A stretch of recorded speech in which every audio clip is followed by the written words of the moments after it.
ግሩም ኤርሚያስ በአዲስ ፊልም እየመጣ ነው። ድምፃዊ ቬሮኒካ አዳነ ብራንድ አምባሳደር ሆና ተሾመች። የምስራቅ አፍሪካ የጥበባትና ባህል ፌስቲቫል በኢትዮጵያ ብሔራዊ ቲያትር ሊቀርብ ነው። እነዚህን መረጃዎች በዝርዝር የምንነግራችሁ ይሆናል።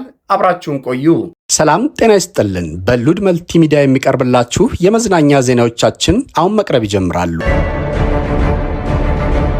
ድምፃዊት ቬሮኒካ አዳነ ብራንድ አምባሳደር ሆና ተሾመች። የቤት ዕቃ አምራች የሆነው ሚዲያ ኤሌክትሮኒክስ በኢትዮጵያ ያለውን ተደራሽነት ለማስፋትና ማህበራዊ ኃላፊነቱን ለመወጣት ታዋቂዋን ድምፃዊት ቬሮኒካ አዳነን ብራንድ አምባሳደር አድርጎ መሾሙን አስታወቀ።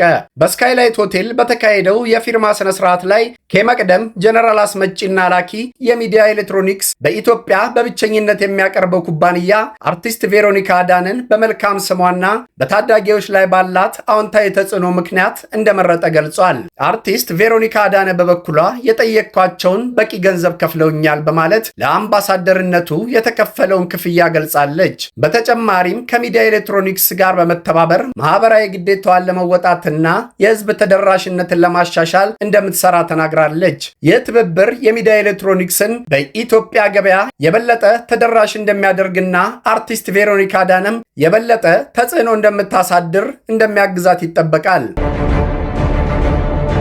ሁላችሁም ተጋብዛችኋል። የምስራቅ አፍሪካ የጥበባትና ባህል ፌስቲቫል ከመጋቢት 11 ቀን 2017 ዓ.ም እስከ መጋቢት 14 ቀን 2017 ዓ.ም ከቀኑ በ8 ሰዓት ተኩል ጀምሮ በኢትዮጵያ ብሔራዊ ቲያትር በመገኘት ፊልምና ቲያትር እንዲመለከቱ በአክብሮት ተጋብዘዋል። ከአርብ እስከ እሑድ የሚቀርቡ ቲያትሮችና ፊልሞች: አርብ ጠዋት ከ4 ሰዓት እስከ 6 ሰዓት ጥቁር አደይ ፊልም፣ ከ7 ሰዓት ተኩል እስከ 8 ሰዓት ተኩል ብርሃን ይሁን ለአፍሪካ ቲያትር፣ ከ9 ሰዓት እስከ 10 ሰዓት ተኩል ጥቁር ፈርጥ ፊልም፣ ቅዳሜ ከጠዋቱ 4 ሰዓት እስከ 6 ሰዓት አፊኒ ፊልም፣ ከሰዓት ከ7 ሰዓት ተኩል እስከ 8 ሰዓት ተኩል ላቬንድ ፔስ ቲያትር፣ ከ9 ሰዓት እስከ 10 ሰዓት ተኩል ዳጊያ ቲያትር፣ እሁድ ጠዋት ከ4 ሰዓት እስከ 6 ሰዓት ጀቢና ፊልም ይታያሉ።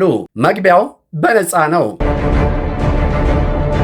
ይህ ምስል በቅርብ ቀርጸን የጨረስነውን አዲሱ ፊልማችንን ይዘት በጥቂቱ ይወክላል። ሁለቱም ፎቶ ላይ ያለው አንድ ሰው ነው፣ ያውም በ10 ቀን ልዩነት ብቻ የተነሳ ምስል። ግሩም ኤርሚያስ አዲስ የሰራው ፊልም ላይ ካራክተሩ የሚገባበት ሁኔታ በሂደት የነበረበት የሰውነት ክብደት ቢያንስ በ20 ኪሎ ይቀንሳል። ግሩም ላመነበት ነገር ጥግ ድረስ የሚሄድ ትወና ነፍሱ የሆነ አመለሸጋና ዲሲፕሊንድ ተዋናይ ነው። ሜተድ አክቲንግ የሚከተል ተዋናይ በመሆኑ ደግሞ ጭንቀትን በብዙ አቅልሎለታል። የካራክተሩን የሰውነት ለውጥ ለማምጣት ከ10 ቀን በላይ እንኳን አልወሰደበትም። ይህ ፊልም በቅርቡ ለተመልካቾች እንደሚደርስ ያገኘነው መረጃ ያመለክታል። የዚህ ፊልም ደራሲና ዳይሬክተር በኃይሉ እንግዳ ባያ ነው።